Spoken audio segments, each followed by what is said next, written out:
Spy Talk, a podcast at the intersection of intelligence, foreign policy, national security, and military operations. Hi there, I'm Jeff Stein, and this is Spy Talk.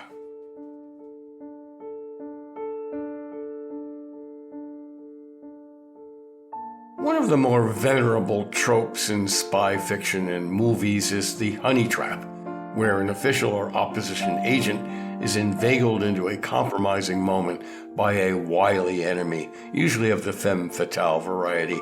Blackmail ensues. But now there's a real-life social media update to the centuries-old ploy, as exemplified recently with the arrest of a retired U.S. Army Lieutenant Colonel David Franklin Slater, a civilian employee at the U.S. Strategic Command in Nebraska. Those are the missile people.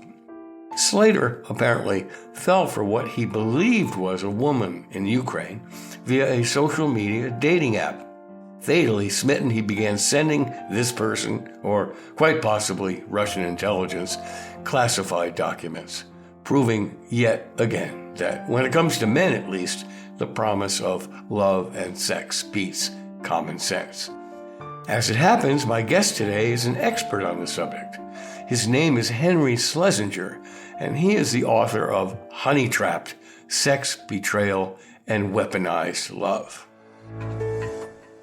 Henry Schlesinger, welcome to Spy Talk. Your book, Honeytraps, Sex, Betrayal, and Weaponized Love, I love the subtitle, traces the history of honey traps back to biblical times. It's as old as time, you might say, as old as sex and love. However, the reason we're talking today is because of the recent case of a retired Army Lieutenant Colonel by the name of David Franklin Slater, who apparently, or is accused of, falling for an online honey trap in which he was inveigled into giving this person at the other end, supposedly in Ukraine, classified documents. So is the use of social media use is a new wrinkle in an old skill, right? Right. And it shouldn't be surprising. If you look at the intelligence world and the history of it as a whole, you see that tradecraft is an early adapter and adopter of new technology. Mm-hmm. Okay? So you can look at Samson and Delilah, one of the most famous honey traps in history. Okay? And then you can go to the 19th century or early 20th century when they adapted photography, and that added new wrinkles to the game, photography. Right. And sound recording also to a certain extent. Meaning someone is seduced into visiting a room for an assignation, right, and where there are cameras and microphones. Right. And the people can either clandestine or, surveil them and photograph them covertly, or they can burst into the room with the cameras and the flash and have the shock value. We've seen that in movies. We've seen that in movies. But then you see them also adapting and adopting video. And so the adaptation and adoption of internet to the game shouldn't come as a surprise. Is this case of David Franklin Slater, the retired Army colonel, is that one of the first cases we've seen of use of social media and the internet for honey traps? No, it runs back a few years. It was used in Pakistan. It was used in India with Pakistani intelligence. It was used most notably by Hamas against Israeli soldiers, where they went onto a dating app and were inveigled to download an application so that they could receive risque pictures. And the application gave an error message that it failed to download, but in fact had taken over their phones. Every aspect of their phone. Now, Israel, as you know, is one of the most security conscious nations in the world.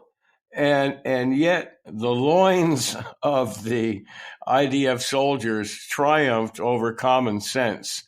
And they just fell for these pictures and enticements. Right. Well, a lot of those that fell for it were conscripts, very young, teenagers, and they had grown up in the, they had grown up with the internet. And even if they practiced due diligence, the app that they were told to download appeared on the Apple Store or the Google Store. So everything looked okay, and the the correspondence looked okay. If you're a 19-year-old conscript, you're not really thinking about espionage, are you?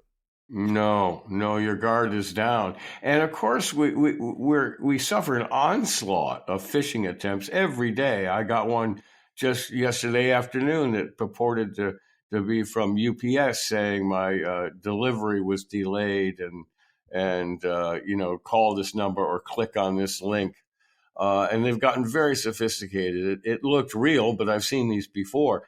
And we've seen reports over the years that Pentagon employees will click on these phishing links, and that gives entry to hostile intelligence services. So the honey traps is just kind of a tweak on what's been going on for years with phishing attempts.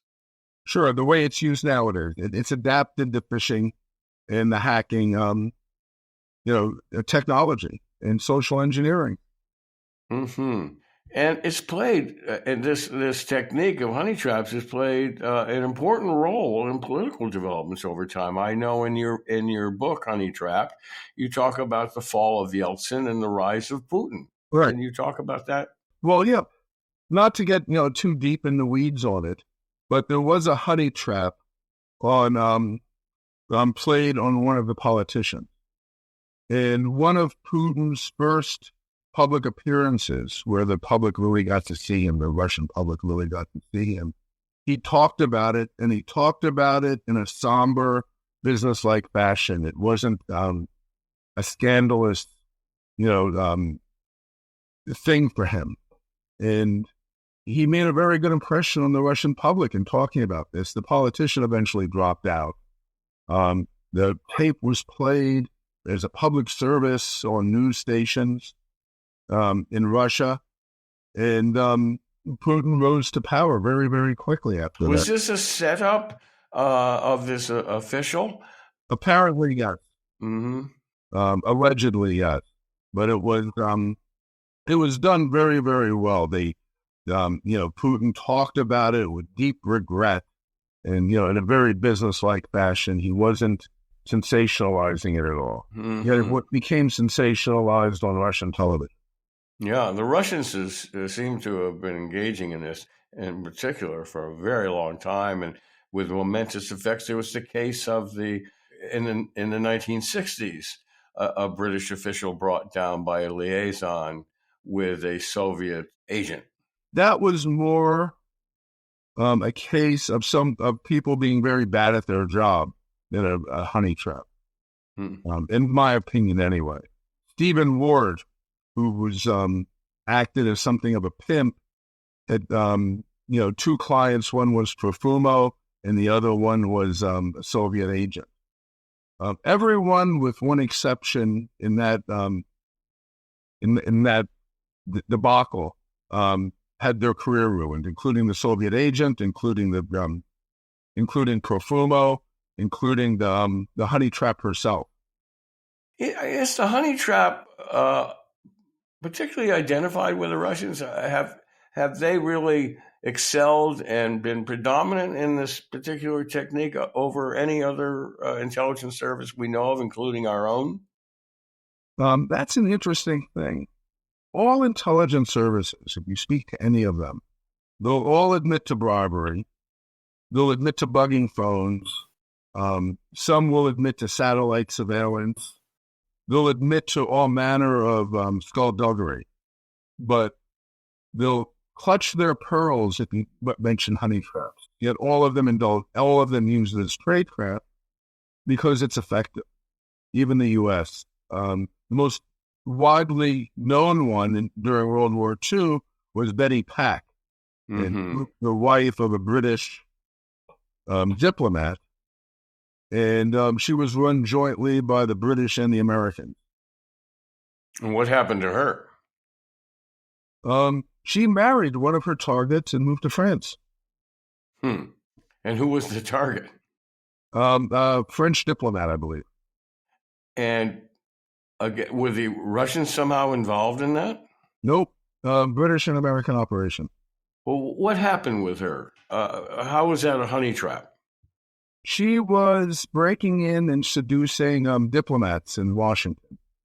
And in one famous case, she broke into the Vichy embassy with the help of a diplomat, undressed in case the security guard would come in, or in case the security guard came in, so that she could pretend at being in a liaison with the diplomat. Mm-hmm. And broke into a safe with the code books. Mm. The code books were, I believe, out the window, handed off out of a window on the first floor, taken to another location, photographed, and returned to the safe. Interesting case. And during the depths of the Cold War, the CIA famously was testing LSD on unsuspecting Americans in San Francisco, I believe. And this was exposed decades later in the New York Times. I was just wondering if there's known history of CIA employing honey traps against the opposition. I haven't found any, to tell you the truth. I'm sure it's been done. The OSS certainly did it. I haven't found any in the CIA. I haven't found any in the CIA. OSS was the World War II U.S. intelligence and paramilitary service. Give us an example of how they use honey traps during the war. Well, Betty Pack would be a good example. She was run jointly by Americans and the British. Mm-hmm. There was another example of the Americans and British running another honey trap in which a clerk in the Vichy French embassy was compromised. And how did they do that? Apparently,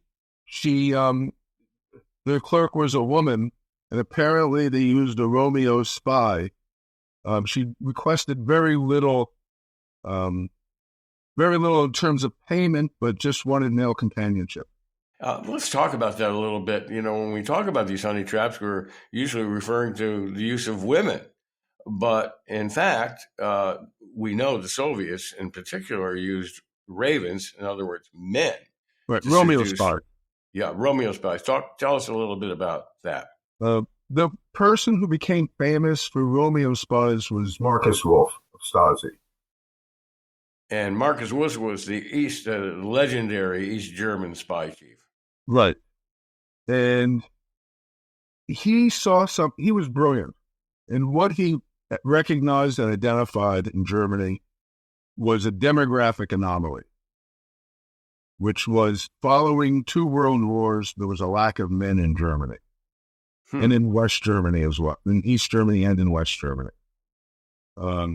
Because of that, women were taking jobs that would normally go to men.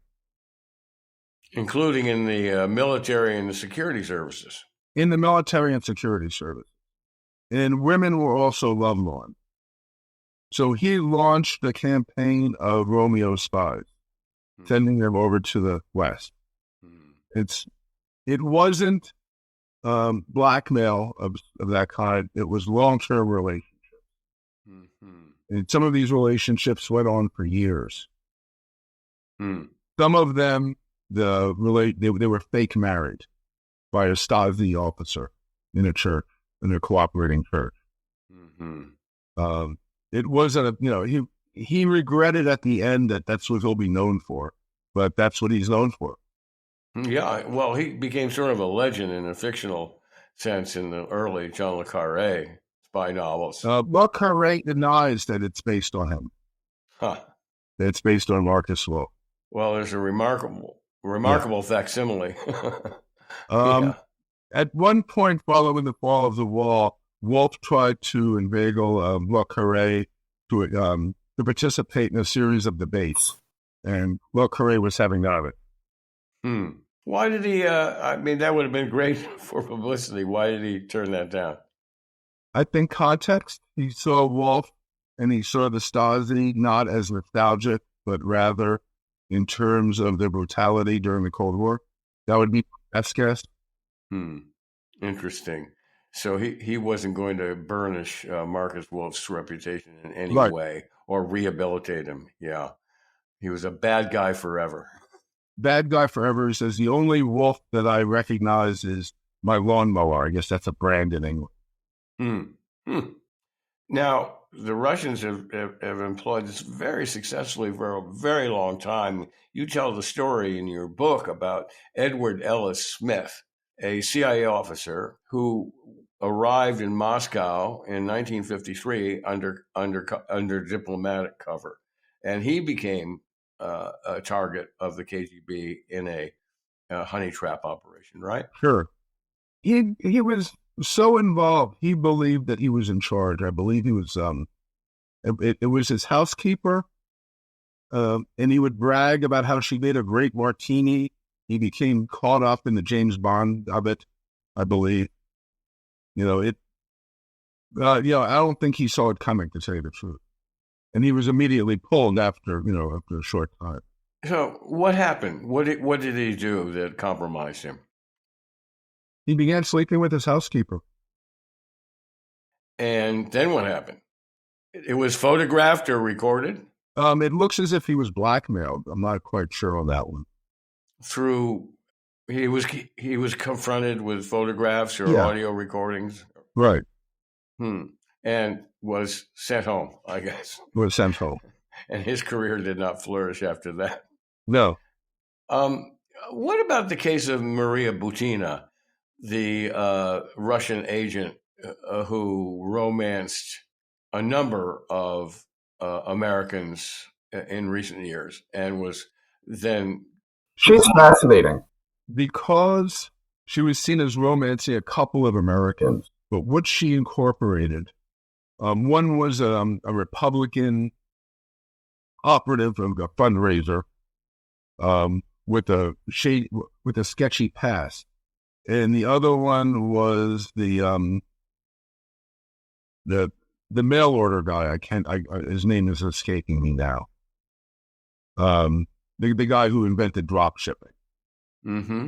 But what she did is she used the sketchy Republican fundraiser as entree into tight Republican circles. And her Facebook page, she used social media in a new way. Her Facebook page and all of that featured photographs of Republican leaders, very conservative Republican leaders, and she used that to burnish her reputation within those circles. Mm-hmm. Go online, people will say that she was sleeping her way through Republican leadership, which is, an absurd thing. What she did was she used one or two guys as access agents. And she eventually was caught. And she was eventually caught, imprisoned somewhat briefly, returned to Russia, and became a politician. That's a risk of these honey trap operations, isn't it? You can get caught. It's a risk of every operation, isn't it? Sure. That's a good point. Yeah.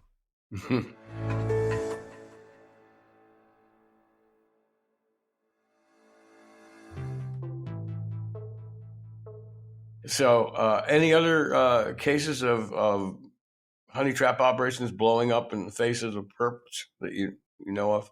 We have the case of Anna Chapman was a Russian spy. She and several other Russian spies were rolled up in 2010. Right. She became the poster child. She, the media dubbed her the hot spy.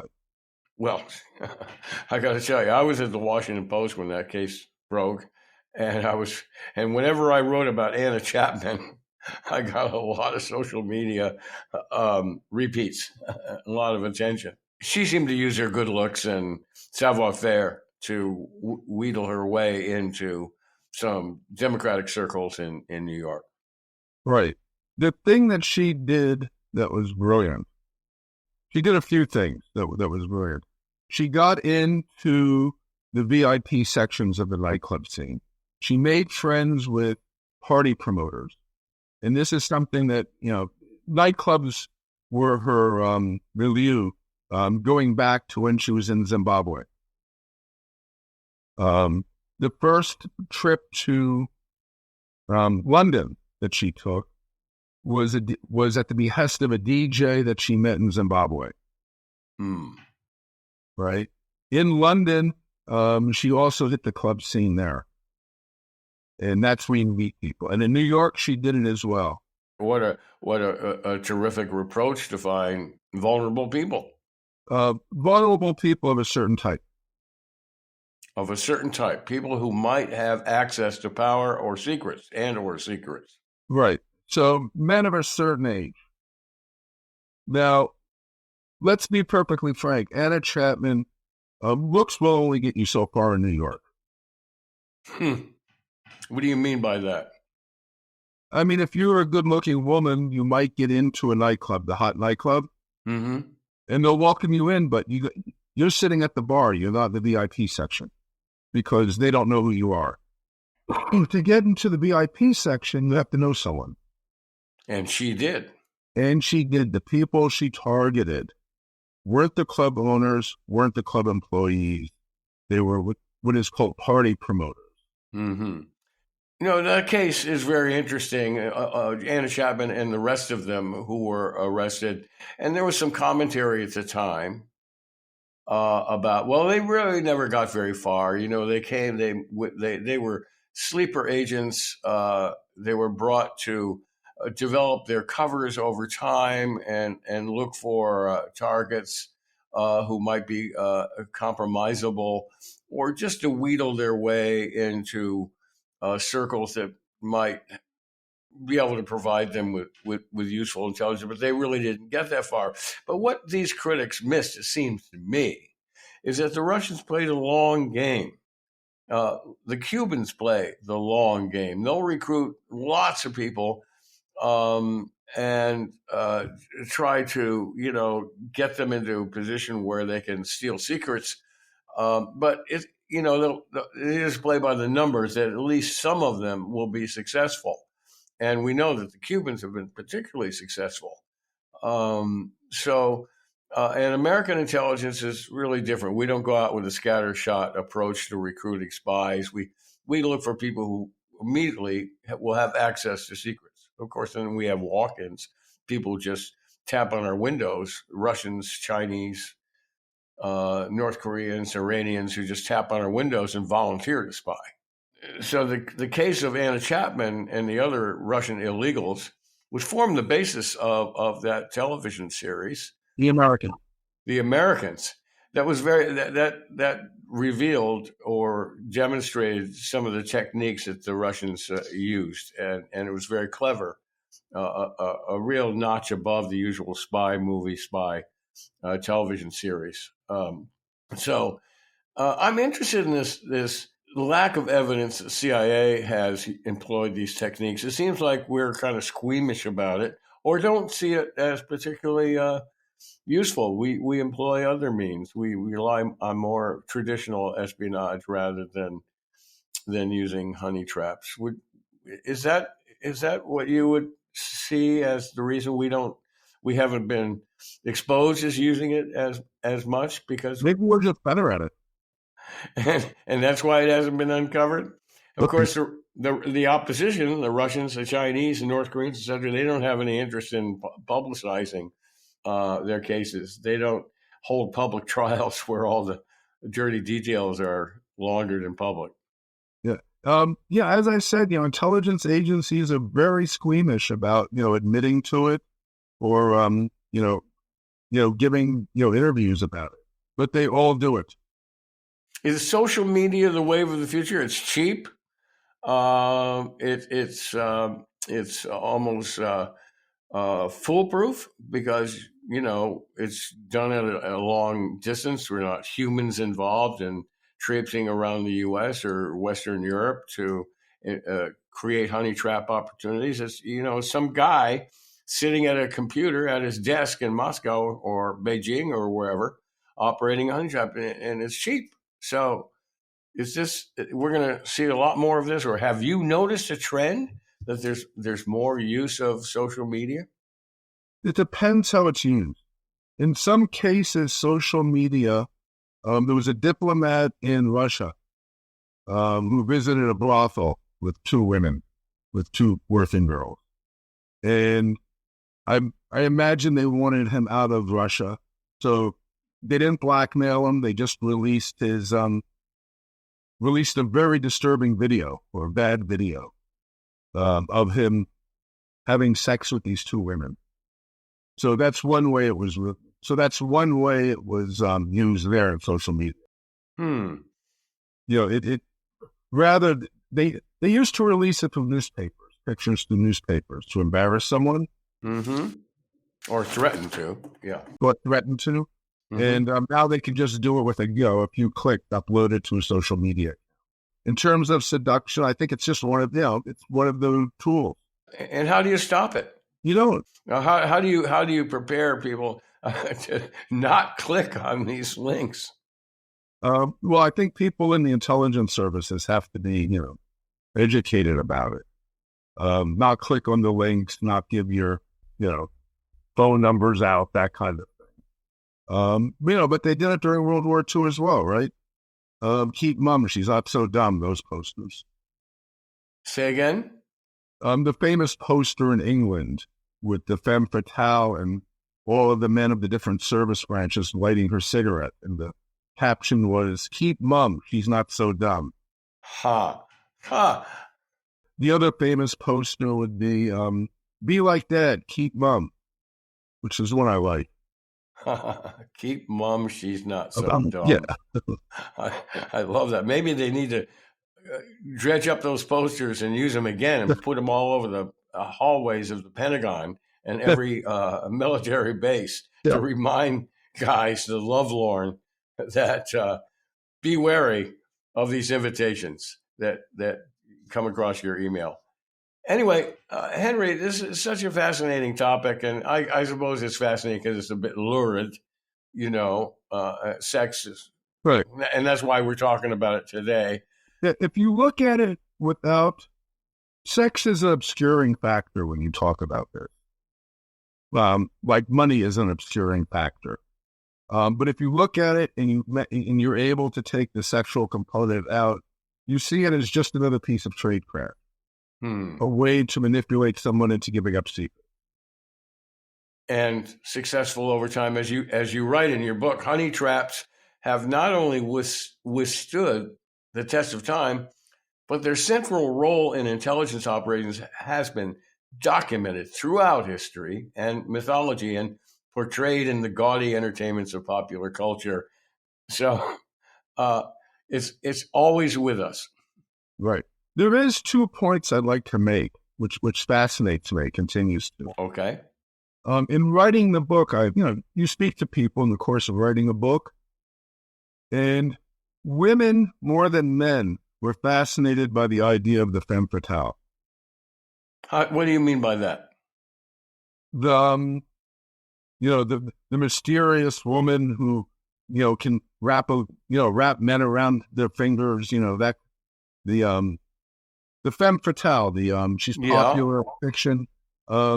They were fascinated by that. Who was fascinated and why? Women were more fascinated by it than men, in my experience in writing the book. What do you mean that they were fascinated by it? Who was the most, historic femme fatale? Are there really femme fatales out there that, can attract men, with the blink of their eye or something, that kind of thing? And we've all seen this with these women in real life. You go to a party and there's always one woman there who has, 3 or 4 guys surrounding her, that kind of. Or contrarily, one handsome guy. Well, one handsome guy. Gone with the Wind, the lead character in Gone with the Wind, can be seen as a femme fatale. Okay. Well, in the beginning, you see over 3 or 4 different, suitors. That kind of. Mm-hmm. So it's just honey traps are as natural as honey and traps and love and lust. Yeah. The other point that's interesting to me is clothing, fashion has always seems to historically play a role in the honey trap. How do you mean? In mythology and in reality. If you go back to the myth of Pandora, let's use that as an example. Of the famous Pandora's box. Right? She's sent down essentially as a honey trap. In most of the paintings, the 19th and 19th century paintings, she's portrayed as naked in the painting. In reality, she was very well dressed when she came down from Olympus. Mm-hmm. In Greek mythology. In Greek mythology. In the original text, she was very well dressed. The gods acted as designers and stylists to send her down in an elaborate outfit to make her irresistible. Okay. That makes sense. If you return, if we fast forward to Butina, Maria Butina again, if you look at the pictures that she took that appeared on social media, they're perfect. They're perfect fashion pictures for the place and the time. There's a picture with her and Santorum. Rick Santorum. And I showed that picture to a couple of stylists, fashion stylists in New York City, who had no idea who Rick Santorum was and no idea who Bettina was. He was the senator from Pennsylvania. These are people who aren't involved in politics. All they care about is clothing and fashion. They think about fashion. They talk about fashion. They read about fashion. This is what they do. And they commented for you on Maria Butina's ensembles? Right.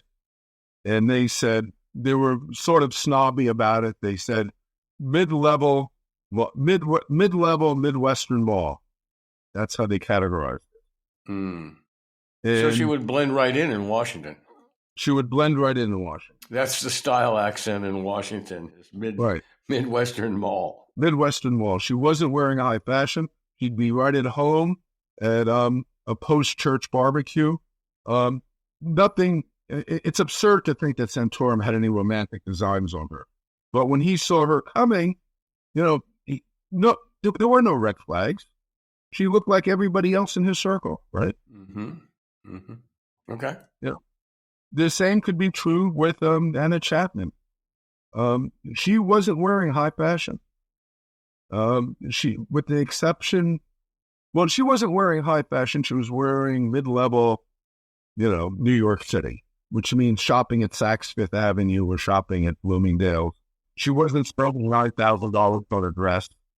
So she would blend right in, was the point. She would blend right in the nightclub scene. She didn't look like a threat. She didn't look like a threat either, to the other women there. Mm-hmm. And some of the women in that, I went to the nightclub scene years later, of course, but nothing she did in her raised any flags among these people. And these are people who live in the fast lane. And she was there in the fast lane, but she wasn't the fastest. So she didn't draw inordinate attention. She didn't draw any attention. Yeah. Well, I dare say that David Franklin's later is not the last time we're going to hear about honey traps, computerized or digital honey traps being used, and American servicemen and women and intelligence officers falling for them. Lust triumphs over common sense. Yeah. In the situation, as has always been the case through, as you say, thousands of years. And there's no plumbing the depths of the self-delusion that men can, men's self-delusion. Well, how they go from what seems to be innocent dating to handing over classified information. I mean, yeah. And of course, this woman loves me for myself. Yeah, right. This person, this digital personality, just really loves me, and so I need the love, so I'll hand over classified documents to keep the love coming. Oh my God! Let's not forget it's a stepped process. right? Step by step, of course. So it's not, It's seduction. it's a seduction. And all of espionage at some level, isn't that a seduction? All about agent operation? That's true. That's what it's about. That's the heart of espionage. So it's a natural fit. Henry Schlesinger, thanks for coming on and spending this time with us in your busy day to talk about sex and seduction and intelligence operations. That's what we're here for. And that's it for this week's Spy Talk. Be sure to check out our complete podcast archive on Apple or wherever you get your podcasts. And if you haven't already, do check out the spytalk.co news site on Substack, where we offer a steady diet of scoops and original analyses on the intersection of intelligence, foreign policy, and military operations. Just Google Spy Talk and you'll quickly find your way there. This edition of the Spy Talk podcast was smoothly produced, as always, by Kanai and edited by Molly Hockey for MSW Media. And oh, by the way, that music you've been hearing, that's the soundtrack from the 2020 thriller by the name of, you guessed it, Honeytrap. That's it. See you around. I'm Jeff Stein.